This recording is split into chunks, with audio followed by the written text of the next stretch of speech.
This video is about how I traveled for 2.5 years in my 30s and how you can do it too. People always talk about traveling in their 20s, and while I loved traveling in my 20s, traveling in my 30s felt more authentic and it felt more like myself. My name is Tina and I've been traveling for the past 2.5 years. I started traveling just before I turned 32 and now I'm 34. And in this video I'll tell you how I managed to travel for that long and why I stopped. We'll talk about three main things. First, about the reasons for traveling. They changed a lot for me in between traveling in my 20s and traveling in my 30s. And we'll talk about traveling solo versus traveling with a partner. When I traveled in my 20s, I traveled solo. Now I traveled with a partner. So we'll talk about the differences here. And of course, we'll also talk about money, how expensive it is to travel and how you can save money while traveling. And at the end, of course, I'll tell you why I stopped traveling and where I decided to move to. In the past 2.5 years, I've traveled mainly in Europe. I've spent a lot of time in Portugal, Spain and the UK. But I've also spent some time in Croatia, Bosnia and Herzegovina,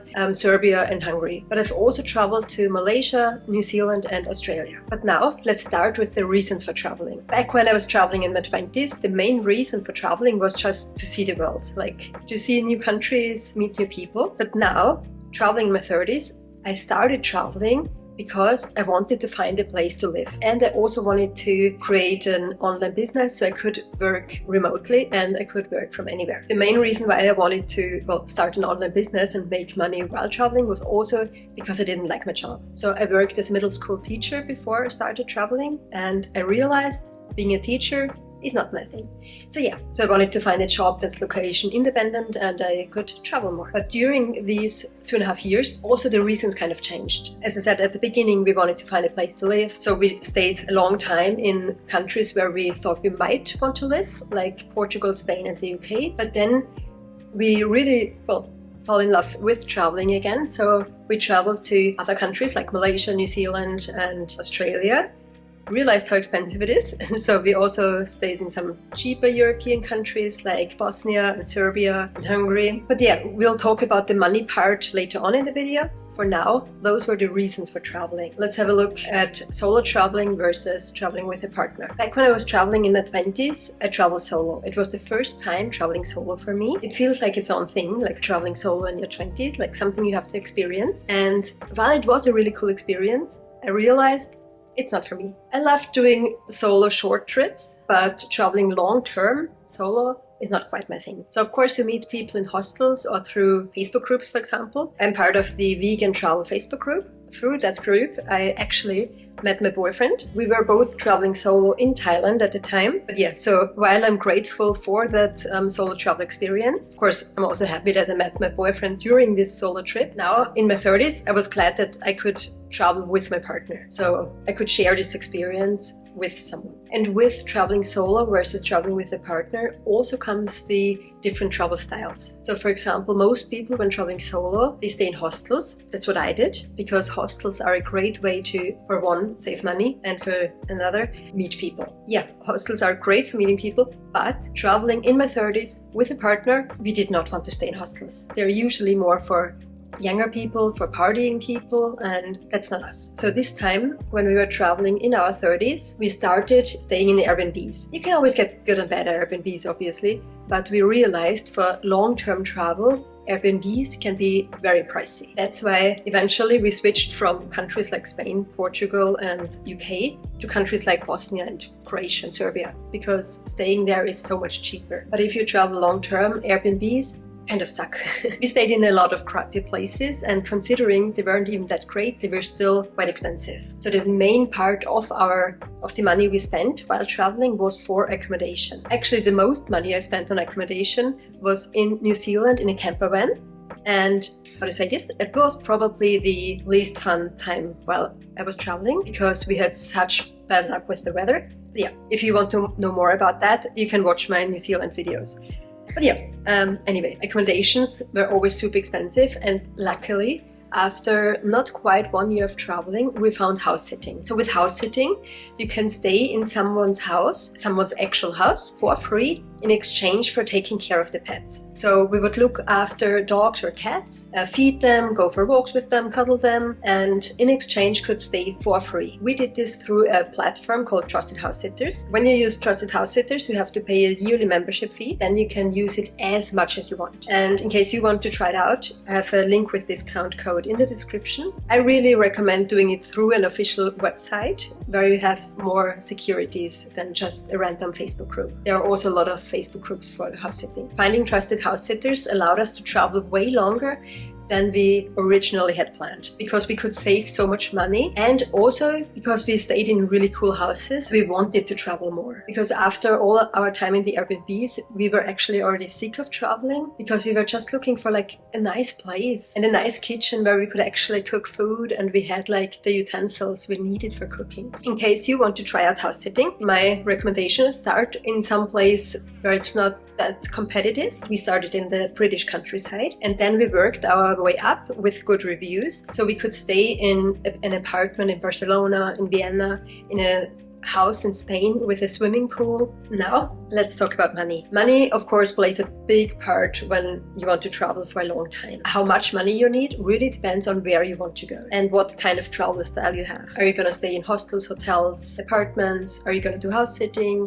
Where are you going to go? For example, Southeast Asia is way cheaper than traveling in Europe. So for example, when I traveled in my 20s, I went mainly to Southeast Asia, and I had saved up 10,000 for 1 year, which is doable in Southeast Asia, but it would have been way too little money in Europe. So this time around, I knew we were traveling mainly in Europe, so I needed more money. So I had saved up 30,000 euros before I set off to travel. One really important thing, whether you want to travel to a cheaper country or a more expensive country, no matter what, you need travel insurance. Luckily, this time around I didn't need it, but when I was traveling in my 20s, I got really high fever all of a sudden and had to be transported by ambulance from Laos to Thailand and had to stay 2 weeks in a Thai hospital.